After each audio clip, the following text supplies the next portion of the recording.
ഇന്ന് ഞാൻ ഉണ്ടാക്കിയിരിക്കുന്നത് ഓണം സ്പെഷ്യൽ അച്ചാറാണ്. ഞാൻ ഇതിനകത്ത് ഒന്ന് രണ്ട് ടിപ്പ് പറയുന്നുണ്ട്. നമുക്ക് വളരെ വേഗത്തിൽ നമ്മുടെ പണി കഴിക്കാം ഇങ്ങനെ ഒന്ന് റെഡിയാക്കി വെച്ച് കഴിഞ്ഞാൽ. അപ്പോൾ നമ്മുടെ ഈസി അച്ചാർ അല്ലെങ്കിൽ ഇൻസ്റ്റൻറ്റ് അച്ചാർ എങ്ങനെയാണ് ഉണ്ടാക്കുന്നതെന്ന് നോക്കിയിട്ട് വരാം.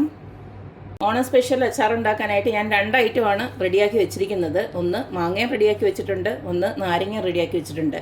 ഇത് റെഡിയാക്കി വെച്ചെന്ന് പറഞ്ഞു കഴിഞ്ഞാൽ എനിക്ക് സമയമുള്ളപ്പോൾ ഞാൻ എൻ്റെ പണി ഒതുക്കാൻ വേണ്ടിയിട്ട് മാങ്ങയൊക്കെ ഉണ്ടല്ലോ അരിഞ്ഞ് വെച്ച്, അന്നേരം നമുക്ക് ചിലപ്പം അച്ചാറിടാനുള്ള ഒരു സമയം കാണത്തില്ല. അന്നേരം ഉപ്പിട്ട് ഞാൻ കുപ്പിക്കകത്താക്കി വെക്കും.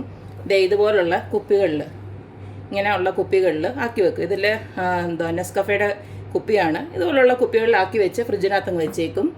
ഇതെൻ്റെ മമ്മി ചെയ്യുന്നൊരു പരിപാടിയാണ്. മമ്മി ചിലപ്പോൾ ഇങ്ങനെ വെയിലത്തും എടുത്ത് വെക്കും. അപ്പോൾ ഒത്തിരിയും കൂടെ ഒന്ന് നന്നായിട്ട് ഉപ്പ് പിടിക്കും. അപ്പോൾ ഇങ്ങനെയുള്ള അച്ചാർ ഉണ്ടാക്കുന്നതിൻ്റെ ഗുണമെന്ന് വെച്ച് കഴിഞ്ഞാൽ നമുക്ക് ഇത് ഇൻസ്റ്റൻ്റായിട്ട് യൂസ് ചെയ്യാൻ പറ്റും. കാരണം ഓൾറെഡി ഇതിന് ഉപ്പുമൊക്കെ നല്ല പിടിച്ചിരിക്കുകയാണ്. അപ്പോൾ നമുക്ക് ജസ്റ്റ് ഒന്ന് കടുക് വറുത്ത് ഇതെല്ലാം ഒന്ന് താളിച്ചിടുമ്പോഴത്തേക്ക് നമുക്ക് ഇൻസ്റ്റൻ്റായിട്ട് ഉണ്ടാക്കിയെടുക്കാൻ പറ്റും. ഇതിന് അടുത്തത് വേണ്ടത് നമുക്ക് കുറച്ചേറെ വെളുത്തുള്ളി വേണം. ഇത് രണ്ടിനും കൂടെ ചേർത്തിട്ടാണ് ഞാൻ ഇത്രയും വെളുത്തുള്ളിയും ഒരു 5-6 പച്ചമുളകും പിന്നെ ഒരു 2-3 വലിയ കഷ്ണം ഇഞ്ചിയും കൂടെ ഇവിടെ റെഡിയാക്കി വെച്ചിട്ടുണ്ട്. പിന്നെ കുറച്ച് കറിവേപ്പിലയും കൂടെ റെഡിയാക്കി വെച്ചിട്ടുണ്ട്. ഇതിവിടെ കിട്ടുന്ന ഈ വെളുത്തുള്ളി അത്ര ക്രാണോ ഇല്ലാത്തതാണ്, അതുകൊണ്ടാണ് കുറച്ചേറെ എടുത്ത് വെച്ചിരിക്കുന്നത്. 10-25 അല്ലി വെളുത്തുള്ളി ഉണ്ട് കേട്ടോ, വലിയ വെളുത്തുള്ളി, അതാണ് എടുത്ത് വെച്ചിരിക്കുന്നത്. ഇനി നമുക്കിത് എങ്ങനെയാണ് ഉണ്ടാക്കുന്നതെന്ന് നോക്കാം. അച്ചാർ ഉണ്ടാക്കാനായിട്ട് ഞാൻ ഒലിവ് ഓയിലാണ് ഒഴിച്ചു കൊടുക്കുന്നത്. ഇത് വെർജിൻ ഓയിലല്ല, ഇത് നമ്മുടെ കുക്കിങ്ങിന് ഉപയോഗിക്കുന്ന ഒലിവ് ഓയിലാണ് കേട്ടോ. ഇനിയിപ്പോൾ ഒലിവ് ഓയിൽ ചൂടാക്കി എന്നുള്ളൊരു പരാതി വേണ്ട. അച്ചാറായതുകൊണ്ട് തന്നെ കുറച്ചേറെ ഒന്ന് ഒഴിച്ചു കൊടുക്കണം. എണ്ണ ഒന്ന് ചൂടായി വരുന്നുണ്ട്. നമുക്കിതിലേക്ക് കടുക് ഇട്ടൊന്ന് പൊട്ടിക്കാം.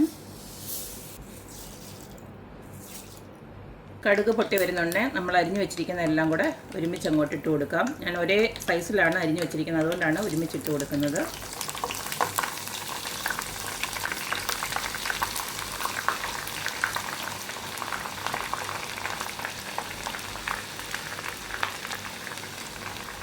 തീ ഒന്ന് കുറച്ച് വെച്ചിട്ട് വേണം ഇട്ട് കൊടുക്കാനായിട്ട്, അല്ലെങ്കിൽ എല്ലാം കൂടെ പൊട്ടിത്തെറിക്കും നമ്മുടെ ദേഹത്തോട്ട്.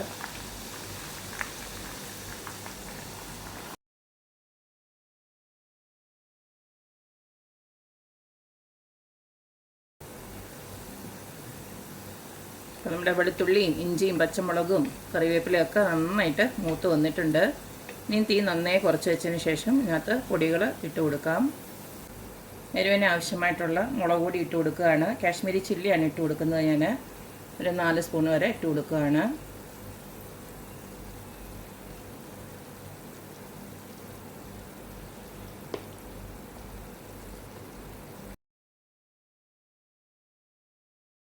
ഇനി ഇതിലേക്ക് ഇട്ട് കൊടുക്കുന്നത് ഒരു 3 സ്പൂണ് വറുത്ത് പൊടിച്ച നമ്മുടെ ഉലുവ ഉണ്ടല്ലോ, ഉലുവാപ്പൊടി 3 സ്പൂണ്, പിന്നെ 1.5 സ്പൂണ് കായപ്പൊടിയും കൂടെ ചേർത്തിട്ട് ഞാൻ മിക്സ് ചെയ്ത് വെച്ചിട്ടുണ്ടായിരുന്നു. അതൊന്ന് ഇട്ട് കൊടുക്കുകയാണ്.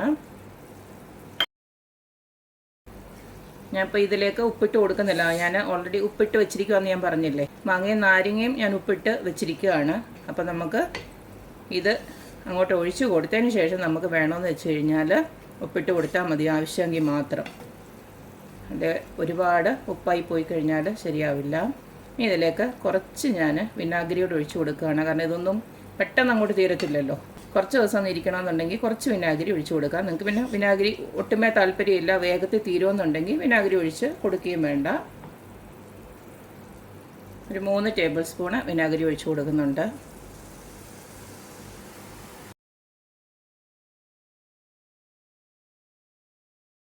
ഇനി നമുക്ക് സ്റ്റവ് ഓഫ് ചെയ്ത് കൊടുക്കാം. ഇനി നമുക്ക് ഉപ്പ് പിടിച്ചിരിക്കുന്ന ആ ഒരു മാങ്ങയിലോട്ടും നാരങ്ങയിലോട്ടും ഇതൊന്ന് ഒഴിച്ചു കൊടുക്കാം.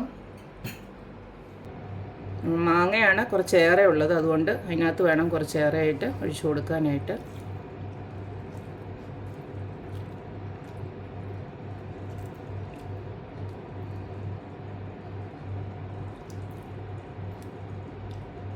ഇതിനെ നല്ലതായിട്ടൊന്ന് മിക്സ് ചെയ്തെടുക്കുക.